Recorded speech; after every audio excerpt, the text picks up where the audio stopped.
Bem-vindos a mais um episódio do Empreende Minds, podcast sobre negócios e empreendedorismo. Então, se você curte esse tema, você está no lugar certo, né? O objetivo do podcast do Empreende Minds é inovar, transformar e trazer muito conteúdo nessa área para vocês. Hoje, quem está aqui comigo é o Estevão Carvalho. Gente, eu não vou tentar falar tudo o que ele é, nem tudo que ele faz, porque é muita coisa. Eu vou deixar que ele se apresente, que ele fale um pouquinho das especialidades dele, das vertentes que ele atende, e ele mesmo vai contar para vocês um pouquinho sobre isso. Com vocês, Estevão. Obrigado, Priscila. Uma honra estar aqui com você. Muito obrigada. Eu tenho um carinho enorme pela Minds. As poucas pessoas sabem disso. Acho que eu nem conversei isso com você uma vez. Tô até curiosa. É uma empresa que eu respeito muito, inclusive postei sobre isso hoje. A Minds, assim, o meu primeiro contato, na verdade, com a Minds foi através da nossa conversa, buscando uma parceria empresarial. É verdade. Eu estava tentando puxar isso na cabeça, como que a gente se conheceu. Eu lembro que foi através da Minds, mas eu não lembrava exatamente como. É isso aí. E a partir daquele momento que a gente estava discutindo, né, negociando condições, me abriu um insight sobre parcerias comerciais. E a partir dessa experiência, eu desdobrei várias outras parcerias comerciais com a minha empresa e encaminhei muito aluno para a Minds. Ai, gente, olha só. Olha o tipo de parceiro que a gente gosta. Porque eu acho que a parceria tem que ser isso, via de mão dupla. Então, ingratidão, não ingratidão. Ingratidão, não. Em gratidão ao que vocês me ensinaram sobre parceria comercial, eu me sentia na obrigação de mandar as pessoas interessadas para vocês. E eu mandei bastante cliente para vocês. Ai, que legal saber disso, eu não sabia. Vendo? Em primeira mão. Olha, novidades, hein? Tô Mas, sabendo. Sou Estevão Carvalho, empreendedor, inquieto. Põe inquieto nisso. Descontente, não com o que eu tenho, mas com os resultados e com os limites que às vezes são impostos. Eu sou muito obediente às leis, mas sou desobediente em relação aos patamares, né, que às vezes as pessoas querem impor ou as situações querem impor a gente. Eu sou formado em odontologia, eu sou dentista. Foram os meus primeiros negócios e eu ainda tenho negócio na odontologia. Eu tenho algumas clínicas e alguns consultórios também sob meu comando. Eu tenho uma formação em neurociência. Eu fiz uma formação de coaching, neurocoach, né, mas baseada em neurociência. Tenho algumas outras empresas, tenho empresa de gestão de negócios, tenho empresa de cursos, sou consultor, sou mentor, mas principalmente, eu acho que minha atividade principal, sou pai do Arthur e da Aurora e esposo da Monique. Aí, tá vendo? Eu não ia decorar isso tudo. Vocês entenderam por que ele que tinha que falar? Então, para começar, vamos começar, já que você é inquieto, já que você gosta do problema, né? De começar já com o pé na porta. Empreender para todo mundo? Vamos lá. Para todo mundo que está disposto a empreender. É estranho isso, né? Mas vamos lá. Empreender pode ser para todo mundo. Na verdade, eu considero que todo mundo empreende. Só que a maioria das pessoas elas não tem noção do que é o empreendedorismo. Empreendedorismo não é só o empreendedorismo empresarial. Existe o empreendedorismo pessoal também. Sim. Então, empreender na vida faz parte do nosso dia a dia, sempre fez desde o início da humanidade. Só que a gente não atribui algumas tarefas e situações a empreendedorismo, mas não deixa de ser, dentro do conceito de empreender, empreendedorismo também. Sim. Então, eu posso dizer, tendo uma visão mais global, que empreendedorismo é para todo mundo. O empreendedorismo empresarial que é outra história. Aí você tem que estar disposto a empreender. Aí é outro negócio, né? Você tá me falando que você... Eu sei, né, na verdade, você acabou falando aí, que você acaba gerenciando e cuidando de outros negócios também, porque você acaba sendo mentor. Ter um mentor num negócio, ter alguém ali que te auxilie, que já passe toda a experiência que teve ao longo dos anos, para quem está começando a empreender, é importante? Um mentor ou vários mentores? Aí é contigo. Vamos lá. Aí você destrincha isso. Eu digo que é fundamental. Eu descobri a mentoria como mentorado. Né? Eu sempre tive orientadores, sempre tive pessoas que eu modelei, que eu queria, né, copiar alguma coisa. Eu acho que todo mundo já passou por isso ou ainda passa por isso. E depois de um determinado tempo, eu entendi que nem todo mundo que eu modelava eram pessoas que realmente tinham passado por aquela experiência. Então, eles eram professores, eles eram orientadores, mas não mentores de verdade, porque o mentor é uma pessoa que já passou por aquela situação.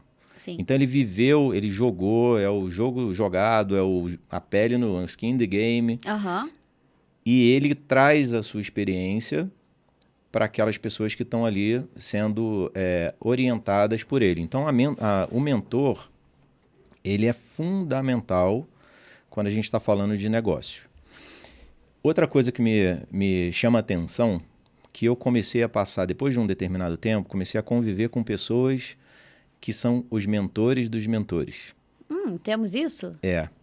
Então, eu comecei a parar para pensar, a gente como mentor, olhando pessoas que acham que não precisam de mentorados. E eu vejo os meus mentores sendo mentorados por pessoas maiores ainda, eu fico, às vezes, frustrado, fico com pena, né? Na verdade, é um sentimento não muito bom, porque, cara, não é possível que essa pessoa está enxergando que ela precisa de ajuda. Todos nós precisamos de mentores. Os mentores que hoje, muitas vezes, a gente olha na internet, você pode ter certeza que eles também, até hoje, têm mentores. Entendi. Então, isso facilitaria muito o trabalho de quem está aí começando um negócio, de quem está gerenciando, né? A gente acaba pegando muito exemplo da Minds, mas assim, quem está com uma unidade hoje, primeiro a gente vai chegar lá, porque você acaba fazendo todo esse processo de estruturação de empresa, às vezes você pegou já, com certeza, muitos negócios desorganizados e organizou a casa. Quando a gente adquire uma franquia, a gente pega um modelo pré-formatado, a gente pega o know-how que essa empresa dá. Isso, aí eu vou te perguntar, isso facilita muito a gestão de um negócio? Eu vou falar para você, isso é interessante, porque existem esses dois modelos, né? Eu posso ir lá empreender, montar, batalhar, e o modelo de franquia, na verdade, dentro de guardadas as devidas proporções, é como se fosse um mentor. Ele te traz uma fórmula já validada, organizada. Ele preenche boa parte das tuas deficiências empresariais. Ele está do teu lado o tempo inteiro ali, disponível, né, para te dar apoio, suporte, orientação. Então, vamos pensar. O modelo de franquia, ele pode ser interpretado como uma ajuda, como um mentor. Gostei. Sendo que dentro da própria franquia tem as mentorias, né? Sim. Eu não quero confundir o modelo de negócio com uma ferramenta que tem dentro da franquia. Claro. Mas a franquia, ela é um facilitador para várias deficiências e dificuldades que o empresário vai ter no início de um negócio. Então, a franquia pode ser uma ótima oportunidade para quem está querendo montar um negócio e quer acelerar o resultado. Perfeito. Isso acaba facilitando muito, né? Principalmente nos primeiros negócios das pessoas. Eu conheço gente que tem inúmeras franquias de ramos distintos, mas justamente por isso, pela facilidade. Você não tem que montar nada do zero, você não tem que fazer tudo, né? Você não tem que criar todos os processos, eles estão ali pré-definidos. Você segue e você tem o auxílio como se fosse realmente de um mentor. Eu gostei da analogia, a analogia é muito boa. Na tua experiência como mentor ou gestor, você acaba chegando em empresas e que realmente o empresário, o empreendedor, ele realmente não tinha ideia do que ele estava fazendo? Bom, eu acho que seria ideal perguntar o contrário, né? Tá, né? Existem empresas que você conhece, que você chega e que o empresário conhece tudo? Seria mais fácil responder. Se eu fosse contar nos dedos, né? Mas vamos lá. A realidade, infelizmente, né, em nenhum campo da nossa vida, seja na parte de educação básica, na graduação, na pós-graduação, e eu só estou falando de um estudo normal, né? De uma passagem pela escolaridade. Isso não tem nada a ver com empreender. Empreender não tem a ver com escolaridade. Mas teoricamente, das pessoas mais preparadas para isso, que tiveram instrução, nós não somos preparados em nenhum momento para negócio. Nem do aspecto técnico e nem do aspecto empreendedor. Porque o empreendedor não é só a ferramenta, não é só o conhecimento, é o preparo emocional, é a maneira com que você vai lidar com o empresariado. Sim. Tem um preparo um pouco mais amplo aqui. Então, em nenhum momento a gente é preparado. Então, isso se reflete depois. Por isso que a gente tem estatísticas de Sebrae, de várias empresas, né? De vários setores que a sobrevivência de empresas em 5 anos é baixíssima. Baixíssima. Porque a pessoa acha que ela vai criar um CNPJ e as coisas vão se fazer por si só. Vai milagrosamente surgir, né? Tem uma habilidade técnica, né? Uma habilidade técnica e aquilo dali vai ser o suficiente. Vamos falar, por exemplo, de uma pessoa que fala fluentemente inglês e acha que vai montar uma escola de inglês. E que é só isso, sucesso. Né? Não é assim que funciona.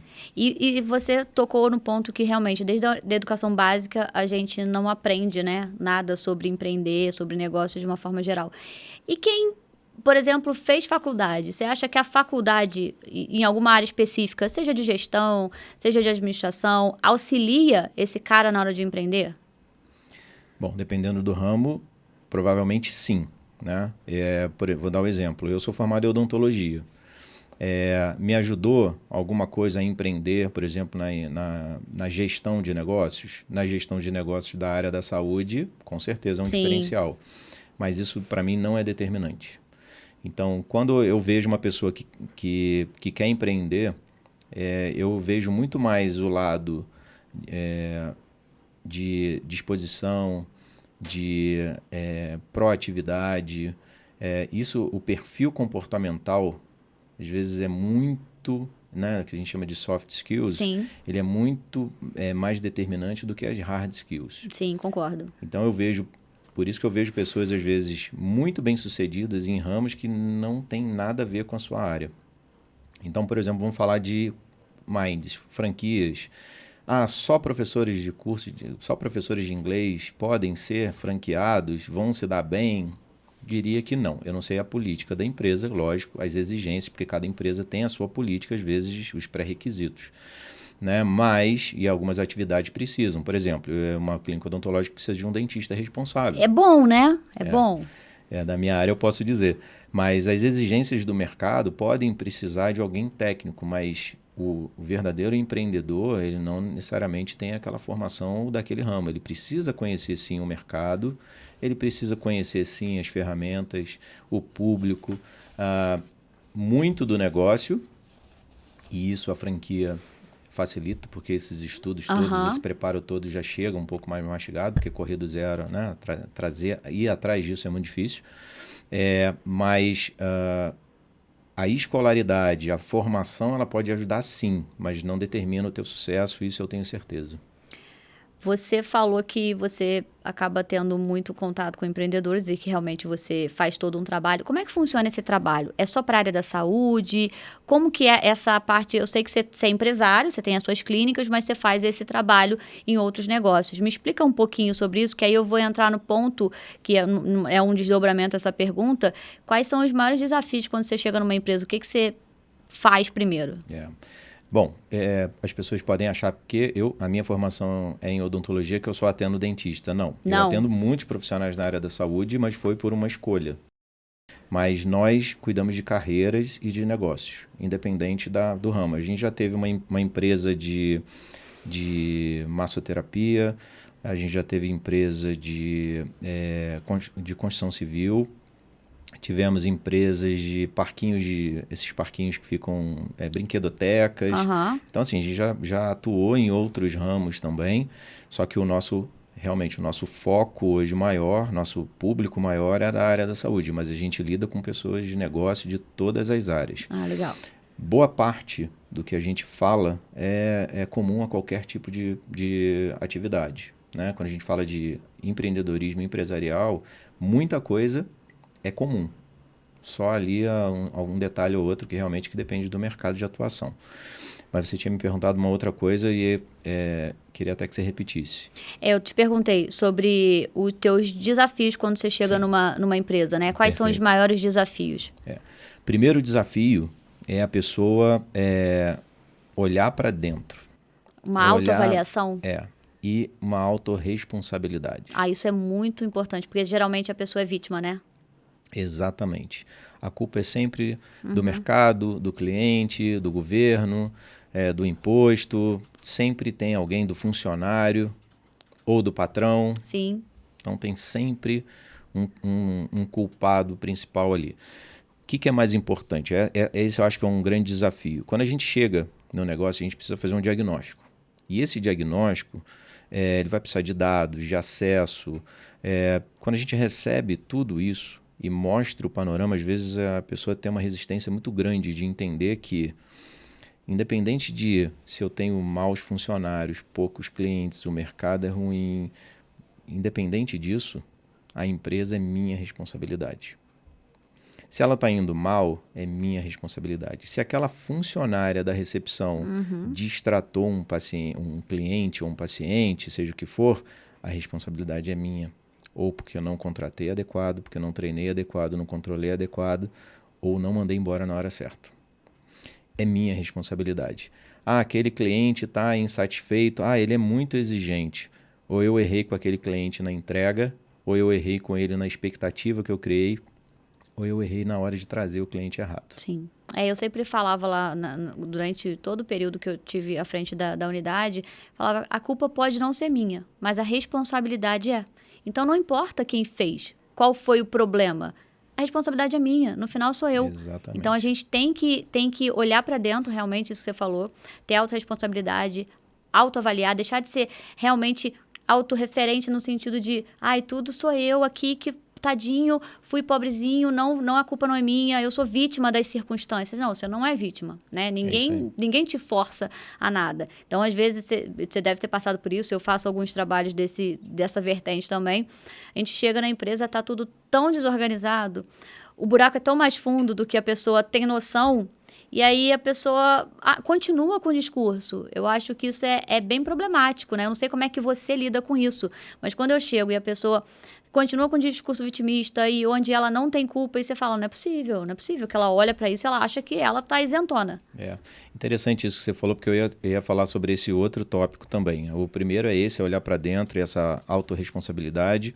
O segundo é achar que ninguém é tão bom quanto ele para tocar o negócio. Isso tem demais, então, né? Ninguém dá aula tão bem quanto eu, ninguém atende paciente melhor do que eu, então... Eu não consigo delegar funções, eu fico refazendo trabalhos, eu fico microgerenciando e isso é um problema grave. Porque você desperdiça talentos dentro da sua equipe que ficam frustrados porque não são valorizados, você fica sobrecarregado como dono, né, de uma unidade, de um negócio e acaba não tendo tempo para fazer o que você deveria fazer. E aí a desorganização empresarial, é o que a gente está conversando, acontece com muita frequência. Existem outros desdobramentos, mas eu acho que esses dois a gente pode colocar como os dois principais ali. A gente poderia passar aqui o dia inteiro falando. Com certeza. Você sabe disso, porque quando a gente chega... né? Um ponto que eu também posso falar bem de forma superficial para a gente não se aprofundar é se apoiar em pessoas, assim, delargar. Tem pessoas que são centralizadoras, como eu disse, mas tem as outras pessoas que não veem os números, alguém vai resolver, então existe o oposto também. Aquela pessoa que quer fazer tudo e aquela outra pessoa que não quer fazer nada. Acho que todo mundo ali está para servir e que ser empresário é usufruir só do lucro e não é trabalhar e se dedicar ao negócio. Eu vou te falar que essa parte, a gente acabei tendo contato com um estudo sobre franqueados, né? Eu acabo participando de muitos eventos da BF sobre franqueados e é uma dor latente, tanto a parte de comunicação com os franqueados, né? Para que eles entendam de fato o que a franqueadora tá orientando e a falta de comprometimento, porque aí a gente chega nesse ponto que você citou. O cara não olha o balanço da empresa dele. Ele não acompanha o caixa. Ele não sabe o que é um DRE. Então, ele não tem acompanhamento nenhum. Então, como ele sabe se isso está funcionando ou não, se ele simplesmente, ele não olha. Então, assim, coisas do tipo, eu não olho, eu olho mensalmente. Se o cara fala que olhou mensalmente, é que ele não olha, nem mensalmente. Então, a gente sabe. Então, é assustador. Assustador porque eu sei de um caso que você já me falou, mas queria que se você pudesse dividir com a gente um pouquinho de alguma empresa que você chegou, que realmente estava numa situação bem complexa, bem complicada, e que pelas suas orientações, pela forma com que você conduziu, você conseguiu recuperar esse negócio. Tem alguns casos emblemáticos. Eu não sei se... Eu lembrei de um agora. Não sei se foi esse que a gente conversou e combinou, porque a gente conversa muito. Mas teve um que foi muito emblemático. Foi na época da pandemia. Sofreu como todos que estavam quebrando na pandemia, né? Muita dificuldade empresarial, mercado muito complicado, todas as questões sanitárias, todos os ajustes, né, que a gente precisou sofrer. E ele já vinha de uma crise muito grave no negócio dele. Ao ponto da pandemia quase que se tornar um fôlego para ele. Nossa! Olha só, tipo, as pessoas começaram a jogar um pouquinho para frente o problema dele, ele conseguiu um fôlego. E ele entrou como um mentorado de uma turma, e eu lembro, foi muito emblemático a conversa que a gente teve na entrevista dele, ele falou, eu estou sendo ameaçado por agiota. Meu Deus, eu acho que esse eu não sei não, hein? Esse é grave. Ele falou, eu troco, né, eu trocava cheque com agiota. E a gente entrou num processo de mentoria básica, né, foi no final de 2020, ele fez o ciclo básico de mentoria em grupo. Ele tinha uma mentoria que tinha 5 pessoas na turma dele. Depois ele passou para uma mentoria individual. Tava vivo, continuava. Com certeza. Tá. Conseguimos dar uma sobrevida para ele. Bom. Isso é bom, né? Salvamos a vida dele. Isso é ótimo. Além de tudo. E aí, depois da mentoria individual, ele passou por 1 ano de consultoria. Bom, vou falar o que aconteceu. Chegou um dia, eu lembro até hoje, que a gente terminou uma reunião 2 horas da manhã, e ele postou assim, um agradecimento, que a gente estava discutindo ali a planta de uma obra que ele ia fazer, um centro, uma clínica gigante, que seria o consultório dele e um centro de estudo, que sempre foi o sonho dele. E hoje mesmo eu falei com ele, trocando ideias sobre equipamentos, oportunidades comerciais. E hoje ele tem, em Palmas, um grande centro, talvez um dos maiores centros de ensino na área de odontologia. E o consultório dele está lá também, com um altíssimo padrão.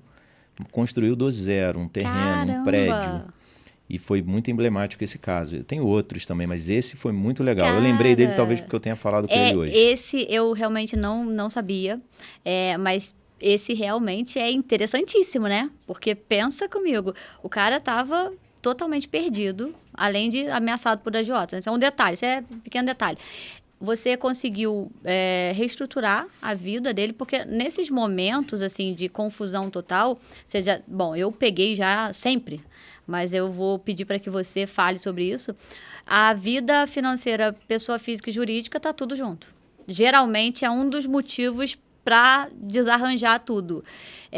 Então você organizou a vida do cara toda. É difícil a gente entrar, quando a gente entra na consultoria ou na mentoria, não invadir um pouco a vida pessoal da pessoa, né? Essa confusão e essa sobrecarga, às vezes, da pessoa física sobre a pessoa jurídica é um dos grandes problemas do negócio. As pessoas não vivem de acordo com a realidade do negócio. Né? O negócio é que tem que se adaptar à realidade da vida da pessoa. E isso é uma receita de insucesso. Então, quando a gente fala... esse caso, por exemplo, teve um ajuste 360. Mas ele estava disposto a fazer. Esse é o ponto, né? E eu lembro de uma conversa que a gente teve, foi muito interessante.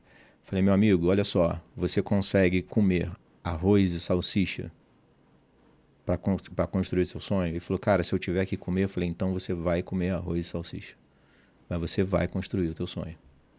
E ele tá lá. Construiu, de fato, né? E ele gosta de comer, e ele tá comendo muito bem agora. Ai. Mas, cara, que situação, né? Que história. mas acontece muito. A gente pega muita situação onde está realmente totalmente desarranjado e a gente precisa ensinar o cara isso que você fez, né? A pagar o preço. Porque não adianta você querer manter o padrão de vida para construir um sonho, realmente não vai acontecer. Eu fiz uma cola aqui, né, gente, que vocês sabem que eu nunca uso, né? Hoje, Estevão, se você fosse dar uma dica, né? Uma dica não, né? Mas se pudesse dar algumas dicas pro empresário, pro empreendedor que tá ali perdido. Ele não sabe muito bem o que fazer. Por onde ele começa? Dá uma auxiliada para ele ter um norte. Claro, quando a gente está falando de franquia, a gente já tem uma coisa um pouco mais formatada. Mas a gente falar de negócio de uma forma geral, quais são ali os 3 pilares que você acha que esse cara tem que olhar com carinho? Você bem claro, todo negócio, tirando os sem fins lucrativos, eles são criados para dar lucro. Claro. Né? E existe uma métrica que é muito simples de negócio.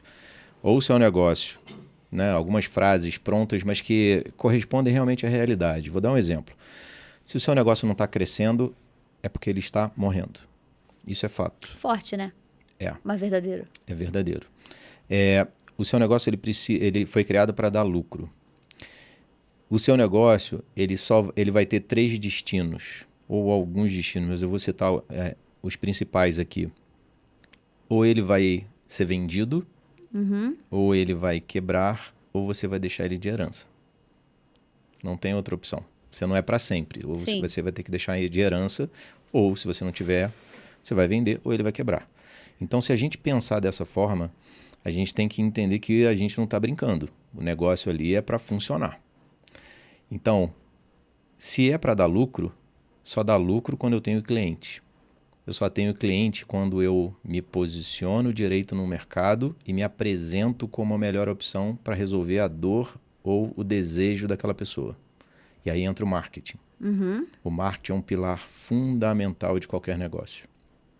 A partir do momento que ele está dentro, esse cliente ele tem que ser bem tratado, atendido às expectativas, ele precisa ser cuidado e acolhido, resolvida a sua dor, e isso se faz com gestão. Precisa analisar os números, precisa ver como é que a funcionária está tratando, qual é o feedback que o seu cliente está dando. Isso tudo você precisa fazer e você pode fazer isso sem dinheiro, só com iniciativa. Você precisa estar bem calçado judicialmente. Você precisa ter um jurídico, uma assessoria jurídica para contratos, termos, formalizações, para você não ter problemas de cobranças, para que tudo esteja documentado, que esteja sendo dito, para as expectativas estarem alinhadas e formalizadas. Então, a relação precisa ser formalizada. Então, o jurídico é uma questão importante para você analisar qual é o risco jurídico que você está correndo hoje. Se você tem o mínimo de assessoria. Estou falando de todos os negócios, não estou exclusivamente da franquia. E não adianta eu saber ganhar dinheiro se eu não sei gerenciar o meu dinheiro. E o gerenciamento de dinheiro não é só a aplicação. Não é só aplicar e multiplicar o que sobra. É aquilo que você tributa adequadamente. Esse é uma grande dor dos negócios, então eu acredito que a contabilidade hoje é um dos pilares fortes. Então, 4 pilares fundamentais. Marketing para o seu setor comercial, exposição.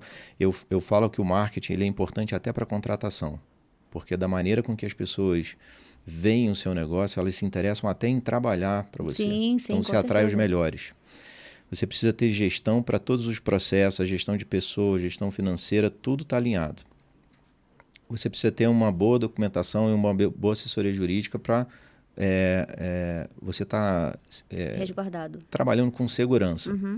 E você precisa ter uma boa contabilidade, porque nós sabemos que um dos maiores ladrões de lucro hoje de um negócio é contabilidade. Isso é a nossa experiência e a gente vem analisando inúmeros negócios. A gente nunca entrou num negócio até hoje que tivesse uma contabilidade que tivesse alinhada e não é falando que está fazendo errado, mas poderia fazer melhor. Sério? poderia fazer Nunca melhor. estava 100%. Nunca. Sempre tinha uma forma melhor de se tributar dentro da lei. Isso é mais importante, porque nós preconizamos e nós conseguimos fazer isso dentro de consultoria.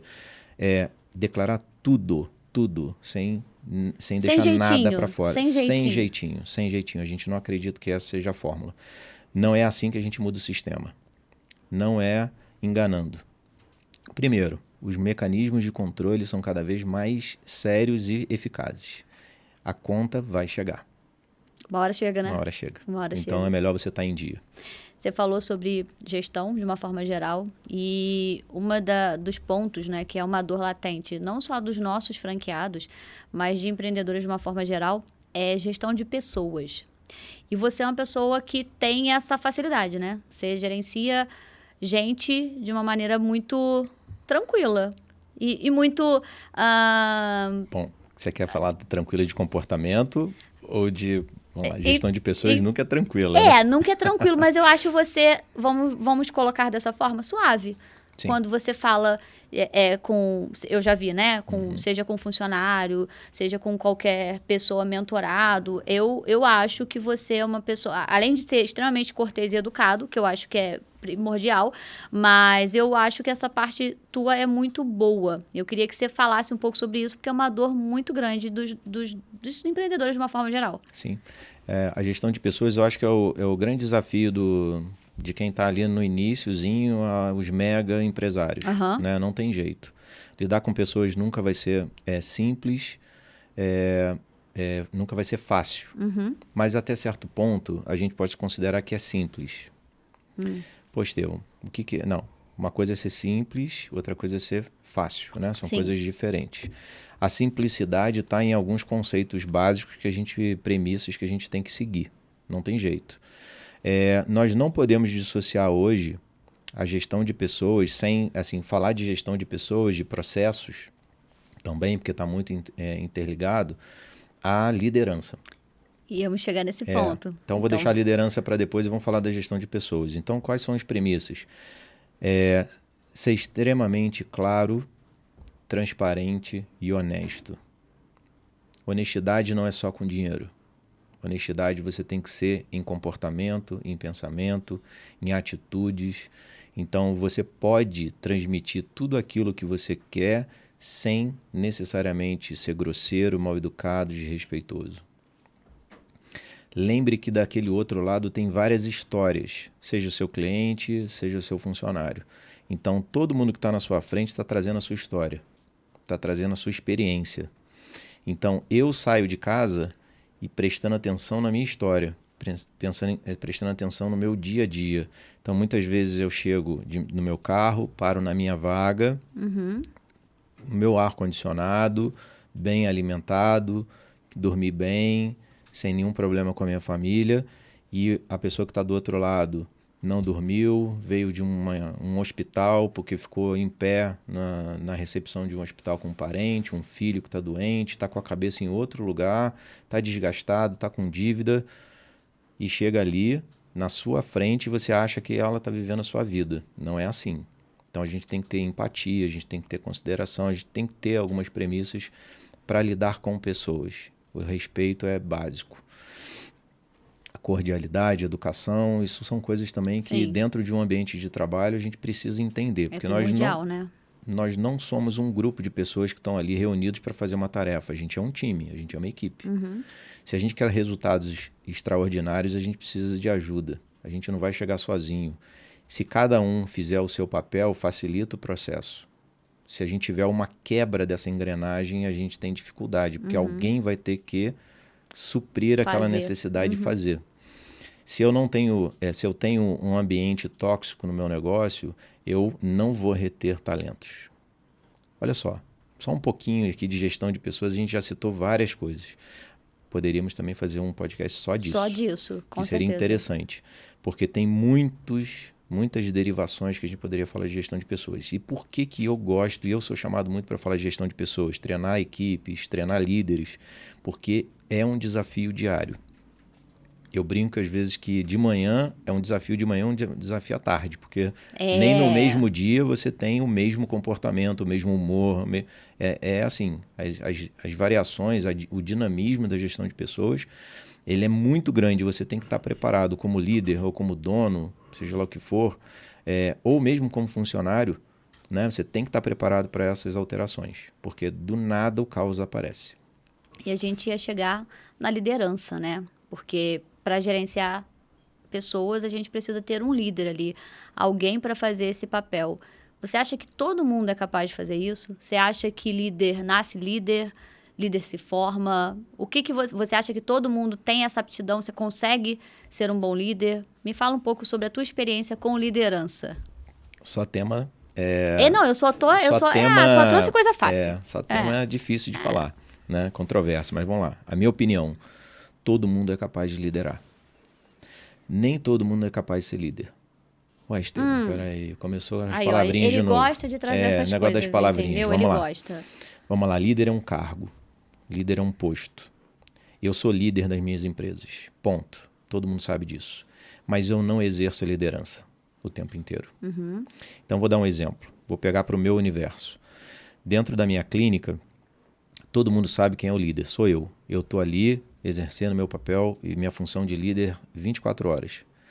Só que eu não lidero determinadas situações porque dentro dos setores tem pessoas muito mais experientes e competentes do que eu. Eu não contratei uma recepcionista para ela fazer somente o que eu quero.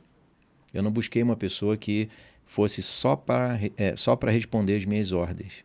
Eu trouxe uma pessoa que vai contribuir para que aquele processo daquele setor seja cada dia melhor e ela precisa ser melhor do que eu. E ela no dia a dia sabe muito mais do que eu e ela é melhor do que eu naquilo. Então, a liderança em algumas situações ela é situacional. As pessoas assumem um papel, resolvem um problema junto com a equipe, mas ela lidera o processo. Assim funciona na minha recepção, no meu administrativo, no meu operacional, com os meus funcionários, com meus colaboradores, em todas as minhas empresas. Então, as minhas empresas são autogerenciáveis. Por quê? Porque eu busquei pessoas extremamente competentes, pessoas que têm a capacidade de se superar, de crescer, têm motivação, têm proatividade e elas estão ali para contribuir. Elas resolvem e me comunicam as soluções, são capacitadas para isso, ou me acionam quando realmente a coisa está além do normal, além da capacidade dela. Mas hoje, por que eu tenho hoje tantos projetos e negócios? Porque eu não estou na linha de frente em todos os setores. Eu lidero equipes autogerenciáveis. Para você foi difícil fazer isso? Delegar? Muito, muito. Vai falar que é fácil delegar. Até hoje eu delego alguma coisa, eu fico com um friozinho na barriga, mas eu sei que é o processo. Tem coisas que eu não ligo mais. Aquela pessoa já provou para mim que ela é muito competente. Mas vamos imaginar numa equipe jovem, uma equipe nova, que eu estou colocando ali, que estão sob minha responsabilidade. Eu treino e contrato pessoas recém-formadas. Isso não era uma prática, mas eu tenho feito isso ultimamente. Então, quando ela começa... quando eu coloco ela na operação, é lógico que eu fico inseguro, claro, é lógico claro. que eu fico com medo. Mas é o processo. Então, eu tenho que ir com insegurança, eu tenho que ir com medo. Eu tenho que confiar que eu treinei, selecionei, que eu orientei e que ela está ali sob o meu controle temporariamente. Não controle de subordinação direta. Mas eu tenho que confiar nisso. Então, tenho medo? Tenho. Tenho insegurança? Tenho. É difícil? É. Se fosse fácil... Qualquer um fazia, né? Qualquer um fazia. E quais são as habilidades mais críticas para um líder, né? Eu vou te explicar como é que funciona dentro da Mind. Nós temos 3 pilares que mantêm as franquias, né? As unidades, que é o pedagógico. Então, geralmente tem um líder para esse setor, é um coordenador pedagógico. Nós temos o administrativo com o gerente administrativo e nós temos o comercial com o nosso gerente comercial. Então, nós temos aí, e eles mesmos vão liderar suas equipes. Mas, geralmente, o franqueado ele fica numa dessas funções, mas supondo que, mesmo que não encaixado no perfil da Mind, mas líder de uma forma geral, né? O que vai valer também para os nossos franqueados aí, para os nossos líderes. Quais são as habilidades críticas que você acha que todo líder deveria desenvolver? Nossa, muita coisa, hein? E o líder precisa de bastante coisa. coisa. Mas vamos eu acho que assim, a comunicação é fundamental. A forma como se Habilidade de comunicar. se comunicar. A gente tem que lembrar, como eu já falei aqui, sobre experiências, formação, entendimento. Cada um tem essa forma, né, de entender e se comunicar. Então a gente precisa ter o poder de se comunicar. Isso é a primeira coisa. É fundamental, E né? eu estou falando de relações ali, de gestão de pessoas. Aham. A gente poderia falar de habilidades do líder para ser o líder e exercer liderança. Ele precisa, sim, ter autorresponsabilidade. Ele precisa ter, né? Estou falando de habilidades agora para tudo, né? Ele não pode deixar de ter empatia. Ele não pode deixar de ter o mínimo de organização. Mínimo, que não é pouco. Quando a gente fala mínimo, a pessoa acha que é pouco. Que é nada, né? Eu tenho ali. Não é não, meu amigo. O mínimo o patamar bastante. é alto. A gente precisa ter proatividade. A gente não pode ficar só, como líder, reagindo às situações. A gente precisa se antecipar. A gente precisa estar no dia a dia, não deixar a coisa cair nem 1%. A gente poderia citar alguns, tá? Eu estou lembrando desses aqui que eu acho que são os...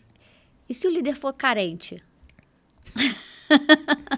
Bom, não sei que tipo de carência, mas vamos falar da carência empresarial.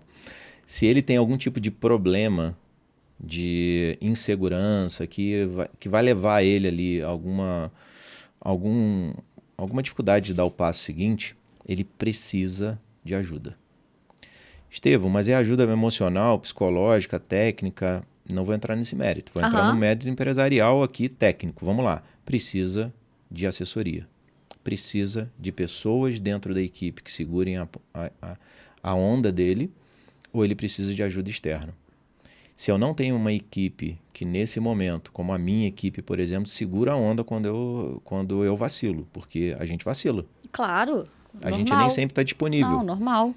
A gente nem sempre está bem. Nós temos os nossos problemas de saúde, problemas emocionais. Todo mundo tem. E quem não tiver, aí é que é o problema. Não, tem algum problema. Aí tem algum problema de verdade. Tem esse problema de não ter, né? Vamos botar assim. Mas se eu não tenho, eu tenho dentro da minha equipe pessoas que seguram a onda. Se eu não tenho essas pessoas ainda formadas, partindo do princípio que são boas pessoas e competentes para isso, eu preciso de ajuda externa. Eu preciso de mentores, eu preciso de uma assessoria, de uma consultoria, ou eu preciso, por exemplo, do suporte da franqueadora. Sim, entendi. Porque acaba sendo muito difícil, né? Você ter um tipo de líder que ele não soluciona. Ele traz mais problema para a equipe. Ou ele traz mais lamúrias para a equipe. Então, se você é o líder daquela equipe, se você tá desesperado, pensa que você tá num bote e o capitão num barco e o capitão tá desesperado. Você vai ficar lá? Você vai querer saltar, falar, cara, isso aqui vai afundar. Então, pega esse exemplo para você que tá aí na sua unidade, não leva problema para sua equipe, cara, leva a solução. Você não sabe de tudo, eu não sei de tudo, o Estevão não sabe de tudo, a gente não sabe de tudo. Mas tenta não levar mais problema para a equipe. Porque senão eles vão ficar desesperados. Então você tem que ser forte, você tem que correr atrás, buscar melhorar, analisar todos esses pontos que o Estevão falou. Poxa, dá uma olhadinha nisso, dá uma pesquisada nisso. E precisa ter muita grana para se desenvolver como líder? Não precisa. Vamos pensar hoje no mundo real. Tá. Mundo real. Eu tenho um plano de treinamento da minha equipe que a gente considera 2 grandes grupos. As instruções formais, cursos, especializações, aulas, sala de aula e tal, que a gente faz as capacitações presenciais e tal. E a gente tem um universo agora absurdo de não informais. YouTube, Instagram. A gente tem hoje uma fonte absurda, ChatGPT, a gente tem uma fonte absurda hoje de opiniões e de informações. É óbvio que quanto maior o número, mais informações distorcidas e erradas a gente vai ter acesso também. Então a gente tem que tomar cuidado com a fonte, né? Lembra bem disso. A gente tem muita informação, realmente, facilidade, mas a gente tem também muita pilantragem, picaretagem e informação errada. Então, hoje, você não precisa gastar dinheiro para fazer pequenas melhorias. Mas as melhorias mais substanciais, você precisa investir em alguma coisa. Você vai precisar investir tempo, ponto, acabou. Sim. Você vai ter que se dedicar. Ah, e dinheiro? Não precisa. Hoje você tem inúmeros programas que começam do básico com 100, 200, 500 reais. Que valem a pena para um start em algumas mentalidades ou ações para que você dê o próximo passo. Mas eu vou dizer bem claramente, você pode chegar a centenas de milhares de reais por ano e que para algumas pessoas podem achar, poxa, mas isso aí é inviável, ou não precisa, ou é inútil. Não.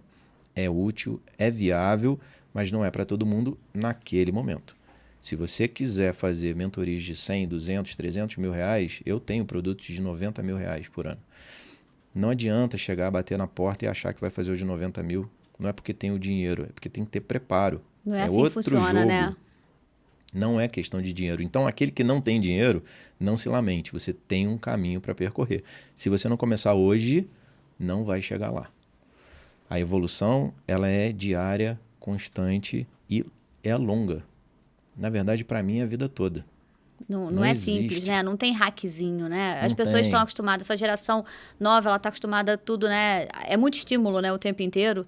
Então, tudo quer um jeito rápido, um hackzinho, uma coisa para facilitar. E não existe isso no mundo dos negócios, né? É construção. Não tem. Aquele hackzinho vai construir, botar um tijolinho para que você se esforce mais, tá? Sim. Vai aumentar o patamar para que você se esforce mais. É o jogo.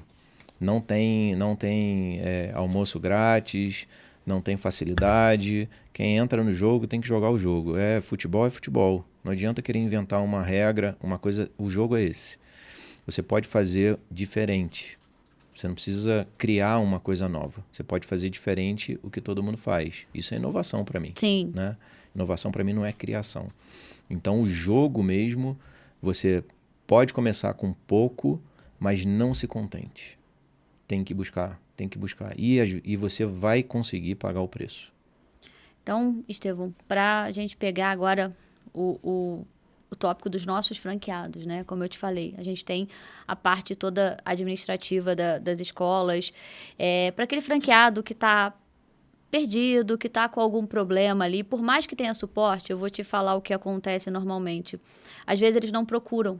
Seja por vergonha, seja por medo, seja por... Eu não sei te explicar, né? Talvez você saiba que você tenha mais contato com inúmeros empreendedores e você entenda os motivos intrínsecos por trás dessas decisões. Mas quando a gente toma conhecimento, a coisa já está bem adiantada, né? O problema já está maior do que ele deveria estar. E hoje, o que, na sua visão, faz com que essas pessoas esperem tanto para dar esse start em alguma solução? E também, como você pode ajudar, dando ali dicas básicas agora, para esse cara ver em que situação ele se encontra hoje e o que ele pode fazer para mudar? Legal. Vamos botar essa questão do que fazer, né? Mas vamos pensar em um tipo de comportamento, né? Eu tenho certeza que você que está assistindo a gente esse tempo todo, com certeza você deve estar pensando assim, eu me enquadro ou me encaixo em alguma dessas situações. Provavelmente. Né? Então, assim, eu estou com um problema financeiro, ou eu estou com um problema com a equipe. Equipe, então, não vou nem botar na Não, a equipe está sempre, a equipe está sempre. Mas eu estou com um problema com a franqueadora. A gente também escuta bastante. Né? Não é verdade? Então, vamos lá, vamos começar a pensar assim. Ó. Os problemas somos nós que criamos ou cultivamos. Ponto. Não tem outra regra. Ou aquilo fui eu que fiz, ou eu não agi e deixei aquilo chegar num determinado ponto. Partindo desse princípio. Voltamos na autorresponsabilidade. Voltamos lá atrás. A gente sempre volta nisso. Tem que se libertar de alguns conceitos. Não é pedir ajuda, não é mostrar que você é incompetente. Então, se você acha que vai dar conta, que insiste e não persiste, persistir é uma coisa e insistir é outra. Insistir que você é bom o suficiente para resolver aquilo é um problema. O problema, né, da não visão. Aqui é o problema de ego. Arrogância, ego. E aí eu sou bom o suficiente, eu vou resolver. Esquece. Todo mundo precisa de ajuda. Em algum momento. Não estou falando que é o tempo inteiro. Segundo, fique atento ao seu negócio. Tome conta do seu negócio. Porque quando você vê, né, o negócio realmente está exagerado. Vou fazer uma analogia. Se eu tirar meu óculos aqui, eu não leio a letra pequena. Aham. Beleza, nem sei o que está sendo escrito aqui. Mas quando a fonte estiver desse tamanho, eu vou enxergar. Sim. Né? E aí não tem jeito. O negócio já desandou. Já desandou. Quanto tempo esse negócio está acontecendo? Às vezes as soluções são simples no início. Né? A gente fala muito de medicina preventiva na minha área, né? Na área da saúde. 10 vezes mais barata, mais de 50 vezes mais eficiente.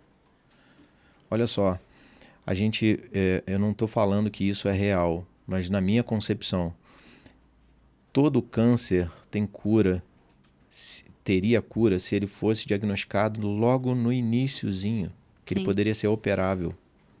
O problema é que algumas alterações elas são diagnosticadas quando o negócio já não tem mais tratamento. Sim, sim. Então a medicina preventiva é sempre a melhor opção, sempre o melhor caminho. E assim no negócio também. Então fique atento aos seus números, faça o seu dever de casa. Isso é fundamental.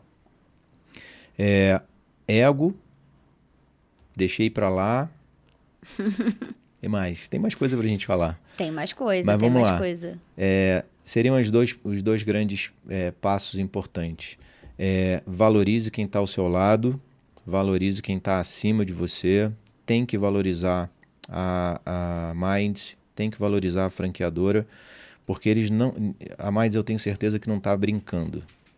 Elas têm objetivos claros, elas têm objetivos ambiciosos, como todas as grandes empresas de respeito. Vocês fazem parte desse plano, uma parte importante. Então, basta cumprir o papel que esse sonho vai ser realizado. Mas eu estou falando da franqueadora. Não, gente. O plano da franqueadora é que todo mundo ganhe. Todo mundo. Esse é o objetivo. Ela só ganha quando todo mundo ganha. Então, vamos lá. É um jogo que se joga com todo mundo. Olhe para cima, olhe para o lado e olhe para baixo e conte com essas pessoas. Respeite, contribua. Não, eu tenho várias frases de efeito que eu poderia falar aqui agora, mas é importante que se jogue esse jogo todo mundo junto e que não adianta, é diário e é a vida toda.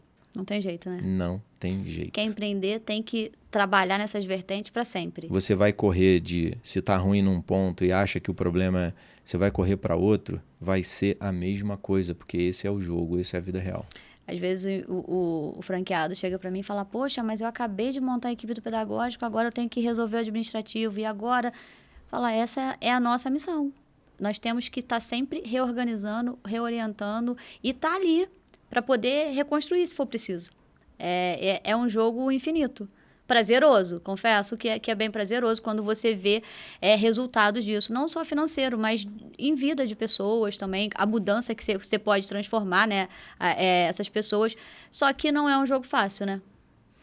Quando a gente, por exemplo, quando a gente cuida da saúde das pessoas... a gente acha que a gente está cuidando ali ou do dente, ou do corpo, né, e tal. Não, você está dando possibilidade para aquela pessoa viver uma experiência em família incrível. Quando a gente lida com idiomas, por exemplo, olha o mundo de oportunidades que você está viabilizando para aquela pessoa. Você está mudando uma história, você não está ensinando um idioma. Você está mudando uma história. E às vezes vai ser a história de uma família. Ninguém pode pensar que você está ali simplesmente ensinando idioma. Você está mudando histórias. E isso é muito legal. É muito legal você pegar uma criança que passou por ali e falar, caramba, esse cara hoje trabalha com comércio exterior, cara. Olha isso, que maneiro, mudou a vida, saiu de uma comunidade. O idioma é uma janela para essa pessoa ganhar o mundo. E o inglês principalmente. Sim. A gente não está falando de outro idioma, a gente está falando de inglês. Então, enxergar o seu negócio diferente do que simplesmente entrega e enxergar a transformação que ele causa é muito mais motivador, e o resultado não é só financeiro, porque até agora a gente está falando de resultado financeiro.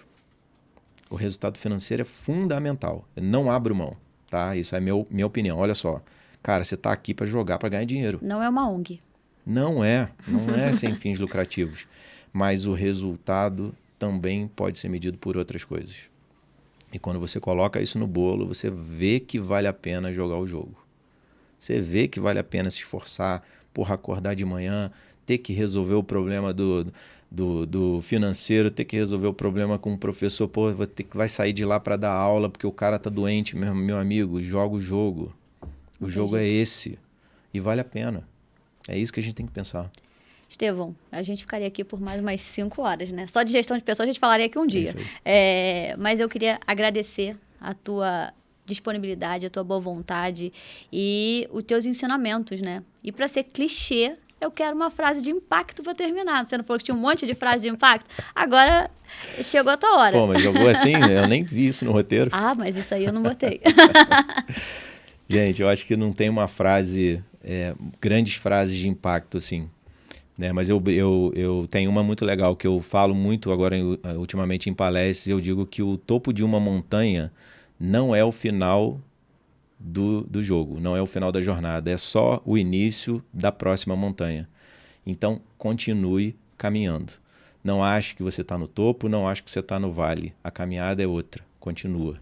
Sempre continua, não desiste. Obrigada, Estevão. Obrigada, pessoal. Até a próxima.